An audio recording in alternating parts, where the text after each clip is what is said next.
When I first decided to start my own business, it wasn't some grand plan. It was more of a personal project, something small that I could do on the side while working my regular job.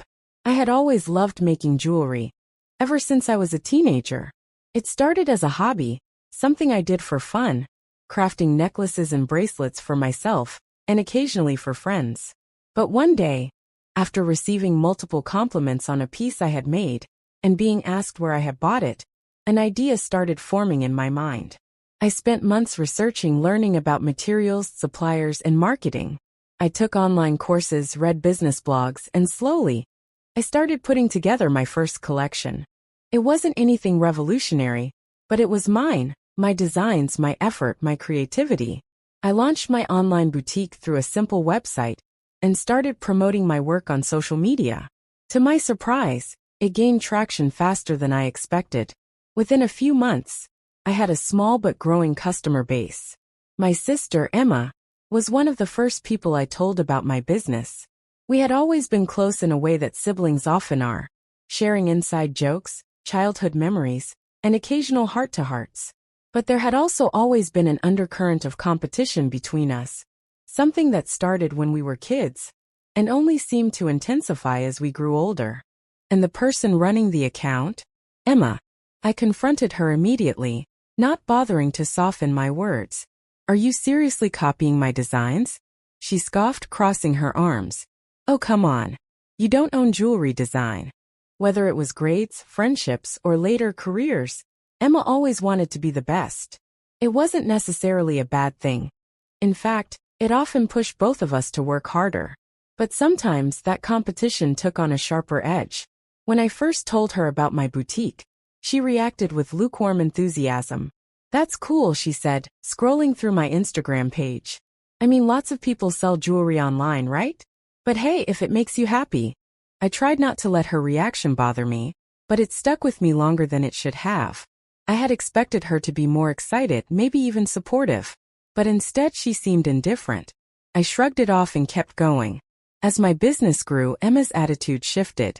At first, she started asking more questions, not in an encouraging way, but more out of curiosity, as if she were trying to gauge whether my success was something worth paying attention to. "How much are you actually making from this?" she asked once over dinner. When I told her, she raised her eyebrows. "Huh, I mean, that's not bad for a side gig." It wasn't just a side gig anymore, though. By that point, I was considering quitting my job to go all in. My brand was developing a loyal following, and I had started partnering with small boutiques to carry my pieces.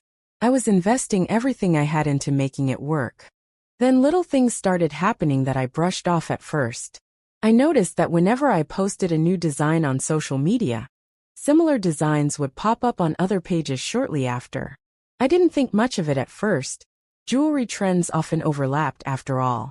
But then, a few weeks later, I found an Instagram account that made my stomach drop. It was brand new, with only a handful of posts, but every single piece looked eerily familiar. Too familiar. It wasn't just inspired by my work. It was almost identical. "I have my own style. Emma, these look exactly like mine," I said, showing her the page on my phone. "You're even using similar captions and hashtags." "What the hell?" She rolled her eyes. "You're being dramatic. I just thought it would be fun to try. Besides, you're not the only one who can have a business, right?" I was stunned. It wasn't just about her starting her own business. It was the fact that she had gone about it in such a sneaky way. She had never mentioned being interested in jewelry before. Never once said she was thinking about selling anything. And now suddenly she had a brand new shop that looked suspiciously like mine? I wanted to believe it was a coincidence, but deep down I knew it wasn't. First, I tried to ignore it. I told myself that my work spoke for itself, that customers would recognize my authenticity. But things only got worse. Within weeks, Emma started undercutting my prices. She took my best-selling designs, made minor tweaks, and sold them for slightly less. And because she had a knack for social media, her account started gaining traction. Then came the fake reviews. I started noticing an influx of negative reviews on my website and Etsy store. People claiming my jewelry was cheaply made, that shipping took too long, that customer service was rude. At first, I thought it was just a few difficult customers, But then I saw something that made my blood run cold. A review that was almost word for word identical to a text message Emma had sent me during an argument the week before. It was her. I confronted her again, angrier this time. Why are you trying to sabotage me? She didn't even look guilty. Sabotage? I'm just competing. If your business can't handle a little competition, maybe it's not as strong as you think. I couldn't believe what I was hearing. Competition is one thing, but this is something else. You're deliberately trying to ruin me. She shrugged. Business is business. That night I lay awake seething. I couldn't understand how someone I had grown up with, someone who was supposed to have my back, could turn against me like this. It wasn't just about money or sales, it was personal. But if she thought she could take me down that easily, she was wrong. The moment I realized Emma wasn't just competing with me, but actively trying to harm my business, something in me shifted. It wasn't just sibling rivalry anymore, it was war. But unlike her, I wasn't going to play dirty. I had spent years building my business, crafting my designs, and earning the trust of my customers. I wasn't about to let her take that away from me. At first, I tried to ignore her, focusing on improving my own brand, instead of worrying about what she was doing. I updated my website, improved my product photography, and started working on a new collection to set myself apart. I figured that if I kept moving forward, she would eventually get bored and move on to something else. But I had underestimated just how far Emma was willing to go. One morning, I woke up to a flood of messages from confused and angry customers. My website was down. Panic surged through me as I logged in to check what had happened. My entire online store had been taken offline due to multiple reports of copyright infringement. Someone had filed claims stating that I was selling stolen designs. I knew immediately who was behind it. Emma had been copying my work for months, but now she was flipping the narrative and accusing me of stealing from her. I was furious. It took days to resolve the issue, sending proof to the hosting platform that my designs were original and had been online long before hers. Eventually, my site was restored, but the damage was done. Orders had been delayed, and customers were frustrated. Some had already requested refunds, assuming my business was unreliable. I confronted Emma again, though at this point, I knew it wouldn't change anything. Why are you doing this? I demanded. You have your own shop now. Isn't that enough? She smirked. I'm just using the same tactics big brands do. It's not my fault if you can't keep up. I wanted to scream. This wasn't some faceless corporation we were talking about. This was my own sister. Someone who had watched me struggle and build my business from the ground up. And now she was actively trying to destroy it. But she wasn't done yet. A week later, one of my most trusted suppliers emailed me with a strange message. I'm sorry, but given recent developments, we've decided to discontinue our partnership, they wrote. I was confused. What developments? I called them immediately, only to learn that Emma had reached out to them pretending to be a concerned industry insider. She had told them my business was on the verge of collapsing, that I was having financial troubles, and wouldn't be able to pay for future orders. Worried about getting caught in a bad deal, they decided to cut ties with me before anything could go wrong. I was livid. Losing that supplier was a huge setback. Their materials were a key part of my designs. And now I had to scramble to find a replacement before my inventory ran out. I spent nights researching alternative suppliers, reaching out to new contacts, and testing materials to make sure the quality remained consistent. It was exhausting, but I refused to let Emma win. Despite everything, I started to recover. My loyal customers stuck with me, and with time, I regained the trust of those who had doubted me. I even managed to find a better supplier with higher quality materials at a better price.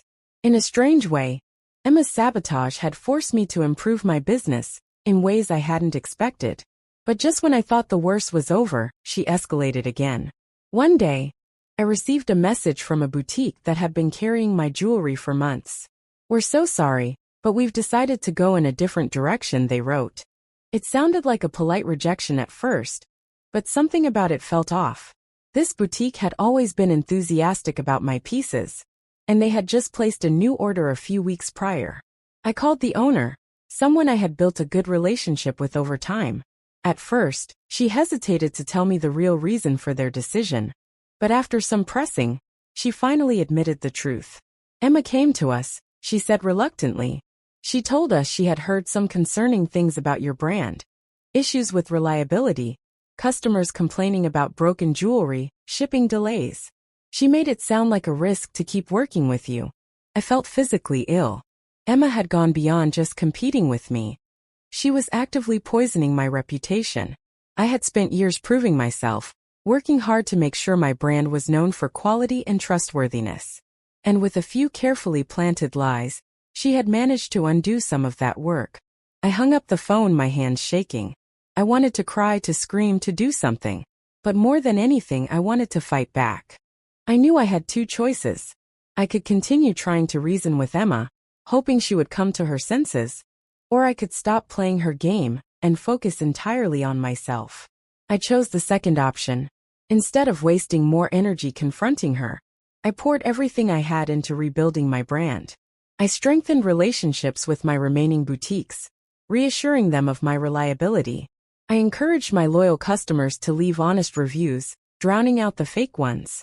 I hired a professional marketing team to help refine my brand's message and expand my reach beyond the audience Emma was targeting. Slowly but surely, things started turning around.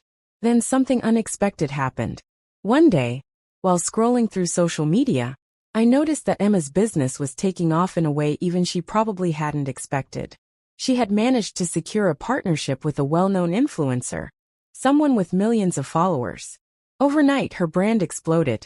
Her website was flooded with orders, her social media engagement skyrocketed, and suddenly, she wasn't just copying me. She was building something much bigger. At first, I felt a familiar pang of anger. After everything she had done to me, she was still winning? It felt unfair. But as I looked deeper, I realized something. Emma's brand had evolved. She wasn't just copying me anymore. She had taken what she learned from sabotaging me and used it to create something of her own. Her pieces were more high-end now, targeted at a wealthier audience. She had started working with professional designers, moving away from the handmade aesthetic I had built my brand on. In other words, she had outgrown me. And strangely enough, that realization brought me a sense of relief. Emma had spent so much energy trying to tear me down because deep down, she hadn't believed in her own ability to succeed. But now that she had found her own lane, she didn't need to come after me anymore. She had built something separate, something uniquely hers. For the first time in months, I felt like I could finally breathe. Emma and I didn't talk for a long time after that. There was too much damage between us, too much betrayal to simply move past. But as I watched her business grow in its own direction, I realized something important. I didn't need to win against her. I just needed to succeed on my own terms. And that's exactly what I planned to do. A year passed after that bitter confrontation with Emma, and I thought I was finally free of the drama. My business was stable, my customer base had grown significantly, and I was well on my way to achieving the goals I had set for myself when I first started. The wounds Emma had inflicted had healed, or so I thought. But like any family conflict, things don't just disappear. Sometimes they fester and find new ways to resurface. It was a quiet Tuesday morning when I first noticed the change. I had just posted a new collection to my website and shared a few behind-the-scenes photos on my Instagram page when I started getting a surge of notifications. At first, I thought it was just another routine day of engagement, but something was different. The comments on my posts were suddenly filled with compliments from people I didn't recognize. "I love this design. This reminds me so much of Emma's new pieces," one comment read. Another said, "Emma's brand is such a great inspiration. Your collection is so similar to hers." My stomach sank as I realized what was happening. Emma's brand had evolved, just as I had thought it would. The influencer partnerships had paid off. Her Instagram was filled with images of models wearing her jewelry, glossy photo shoots, and the kind of polished marketing I could only dream of. She had successfully moved beyond the copycat phase, and now had a thriving brand that seemed poised to take over the market I had once thought was mine. I didn't know whether to feel defeated or impressed. Emma had always been resourceful, and now it was clear she had transformed her initial attempts at imitating my designs into a full-fledged, high-end business. It was her own empire, and it was thriving in a way I hadn't anticipated. The worst part was that, in a way I had to admit it, she had done it. She had taken something she'd learned from me and turned it into a brand that was distinctly hers. I spent the next few days obsessing over her Instagram feed, watching as her follower count climbed steadily. I saw her post stories of influencer collaborations, new jewelry designs, and videos of her at trade shows. Meanwhile, I was stuck in a constant battle to keep up. My designs were still loved by my loyal customers, but Emma had tapped into a market that I had never quite been able to reach. People with deeper pockets who were looking for luxury, not just handmade charm. It hit me harder than I expected. Despite the progress I had made, despite everything I had built, it felt like Emma was always just one step ahead. And now she had a brand that looked nothing like mine but somehow existed in the same space. I couldn't help but feel like I was playing catch-up. Like I had been left behind while she was building a business that was becoming more and more successful. I hadn't heard from Emma since the fight months ago. Our paths hadn't crossed since that day at the trade show, where we exchanged nothing more than curt glances. In fact, we hadn't spoken at all. I didn't even know if she cared to talk to me. But the truth was, I didn't know what to expect anymore. When someone has tried to destroy you, and then successfully risen to the top, you wonder if they ever had any real interest in reconciling. Or if they were just waiting for the right moment to claim the spotlight for themselves. A few weeks after my realization, I received a message from an unfamiliar number. At first I thought it was spam, but something made me open it. It was Emma. "Hey, I know it's been a while," the text began. "I've been meaning to reach out for a while, but I wasn't sure how. I just wanted to say, well, I'm sorry. I know I've made things difficult for you, and I don't expect you to forgive me, but I want to at least acknowledge that I've been a jerk. I know we've been rivals, but I respect what you've built. I always have. If you're open to it, maybe we can talk soon." I stared at the message, reading it over and over. Was this really happening? Emma, the person who had tried to ruin me, was apologizing? And not only that, she was acknowledging the success I had built on my own? I didn't know how to respond. Part of me wanted to tell her everything she had done to me. The years of sabotage, the lies, the attempts to destroy my business. Part of me wanted to push her away and remind her that I didn't need her apology. But another part of me, the part that wanted closure, knew that if I didn't take this opportunity, I'd never have the chance to move on. I took a deep breath and texted back. "I don't know what to say. You've hurt me more than I can explain. But I've also learned a lot from all of this. I've learned to trust my own instincts, to fight for what I've built, and to not let anyone define my success. So yes, I'm willing to talk. But it's not about going back to what we had. It's about moving forward, whatever that looks like." The response came almost immediately. "I understand. I think I've learned a lot too. I never realized how much I was hurting you. But I can't change the past. I can only hope we can move forward. Let me know when you're ready to talk." It felt surreal, like I was standing at the crossroads of something I didn't expect. I had built so much anger and resentment toward Emma over the past year. I had convinced myself that I didn't need her, that her actions didn't matter. But now, in the face of her apology, I was torn. A few days later, we met in person. The cafe we chose was quiet, almost too quiet. Emma was already sitting at a table when I arrived, looking a little nervous, which surprised me. The confident, cocky person who had tried to tear me down now seemed more like the person I remembered from our childhood. Someone unsure of how to fix things once they'd broken. "Hi," she said softly as I sat down. "Hi," I replied, my voice betraying none of the emotion that churned inside me. There was an awkward pause. We both took a moment, unsure of where to begin. "I guess I should start by saying I'm sorry," Emma began. "I'm sure you've heard that a lot, but I really do mean it. I let jealousy get in the way of what we had. And I can't apologize enough for how I treated you. You didn't deserve any of it." I nodded slowly. "It's hard to hear, but I appreciate you saying that. I think I've spent a lot of time blaming you for everything that happened. And I've held on to that anger for too long. But it's not about being right or wrong anymore. It's about the fact that we're both here. And we've both done something with our lives." Emma looked relieved. "I've thought about that a lot, how we've both managed to build something. I can't say that I didn't want to hurt you. I did. But I also wanted to prove that I could do it on my own. And now I realize that I didn't have to tear you down to do that. The conversation wasn't a magic fix. We didn't resolve everything in that moment. And I knew it would take time for both of us to truly heal. But we had acknowledged the past. We had admitted the damage. And in that moment, we both realized that we didn't need to be rivals anymore. We were two women who had faced adversity. And though our paths had been twisted, we had both found success in our own way. By the time I left the cafe, I felt lighter.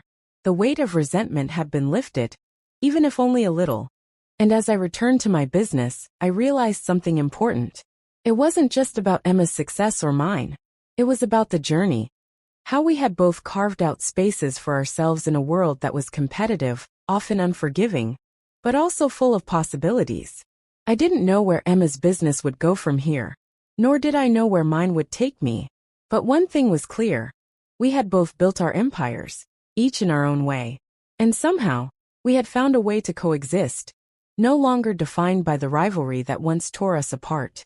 Years passed and the dust settled.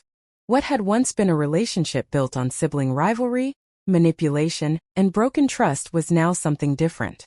I wouldn't say it was easy to forgive Emma. Forgiveness isn't something you can force, nor is it a quick fix. It's a process, and even now some days I feel the sting of what she did to me. But the worst part was over. We had finally addressed the past, and both of us had moved on in our own ways.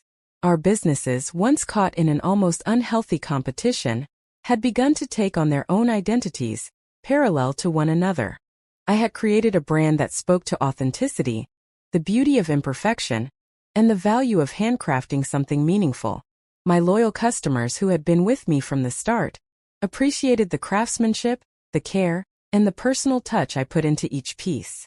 Emma's brand, on the other hand, had evolved into a sleek, luxury-focused line, attracting influencers, celebrities, and an entirely different demographic. The brands no longer mirrored each other in an unhealthy way. They stood alone, representing our unique visions. I had managed to stop looking over my shoulder. Her brand, though successful, didn't affect me anymore. I had built something strong enough to stand on its own. The constant pressure I had once felt to outdo her had disappeared. Emma's success, however grand it may have seemed at times, no longer haunted me. I was content. My business was thriving. I was able to pay my bills, and the sense of creative fulfillment I had been chasing for so long was finally mine. But I hadn't expected one thing to happen. Emma came back into my life, in a way that I never thought possible. It started with an email one cold November morning. The subject line read, "A proposal." At first I thought it was spam, but when I opened it, I saw that it was from Emma. I've been thinking a lot about us and how we've both grown. I've been trying to find a way to extend an olive branch and also offer something that could benefit both of us, the email began. I know we've had our differences, but I've come to realize that together we could do something bigger. You've always had the eye for the details, the craftsmanship, and I have the connections, the business side of things. Maybe it's time we both stop trying to outdo each other and combine our strengths. I stared at the screen in disbelief. After everything, she was asking me to partner up? Could I really trust her? Was this some sort of trick? But then I remembered how far I'd come. I had proven to myself that I didn't need her, at least not in the way I once thought. So why would I partner with someone who had tried to destroy me? It felt like a betrayal of everything I'd worked for. I closed the email and walked away. I needed time to think. That night I told my closest friend Lily about the email.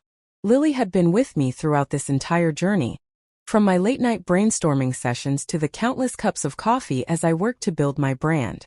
She had seen the highs, the lows, and everything in between. When I finished explaining Emma's email, Lily was quiet for a moment. "You know," she said, looking thoughtful, "you've both changed. You've grown a lot over the years. Maybe it's time to let go of the past and think about what you could create together. But only if you feel it's right." Her words echoed in my mind for the next few days. I had spent so much time thinking about what Emma had taken from me, but I never really stopped to consider what we might be able to create together.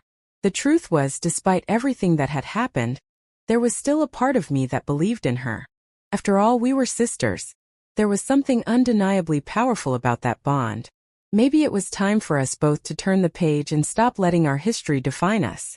A week later, I responded to her email. It wasn't an enthusiastic yes, but it wasn't a flat no either.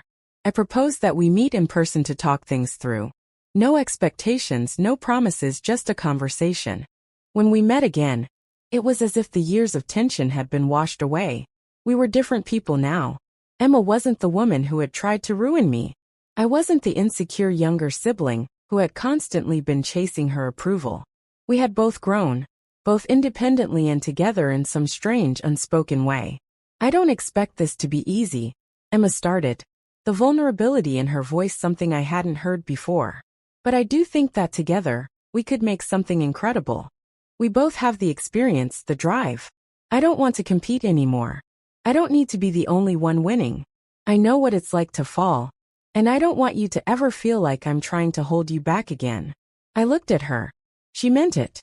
There was no malice in her voice anymore, just the simple, earnest hope of someone who had made mistakes and was now seeking redemption. "I've spent years building my brand. It's not just business, it's personal. But maybe, just maybe, we could work together if we could respect what we've both created." We spent the next few hours talking, hashing out ideas. She spoke about her vision for luxury, her desire to branch out into bigger markets, and how I could help with the artisanal side, adding value with the handmade quality that had always been my trademark. I talked about my desire for creative freedom, for authenticity, and the importance of staying true to what I believed in. We discussed how our two brands could complement each other without losing the essence of what made them unique. By the end of the meeting, we had a plan, an unconventional one, perhaps, but a plan that might work. We agreed to combine our resources, not as one unified brand, but as two separate entities that would work together strategically. We would collaborate on special collections, exclusive pieces, and even joint marketing campaigns. The key was that each brand would maintain its own identity while benefiting from the other's strengths. I wasn't sure what to expect after that. Would we succeed? Would the collaboration fall apart? It was still too soon to know. But something had shifted. We had both come to terms with the past, and in doing so, we had unlocked the potential for something far greater than we ever could have achieved alone. Months later, the collaboration began to take shape. Our joint collections started gaining attention, particularly from high-end boutiques that appreciated both the luxury appeal of Emma's brand and the authenticity of my work. Customers loved the unique fusion of both styles, elegant and refined yet personal and meaningful. The media started covering our partnership, and before long we found ourselves in a position neither of us could have imagined. Not competitors but partners. We were both successful in our own right, but now together we had created something that was greater than the sum of its parts.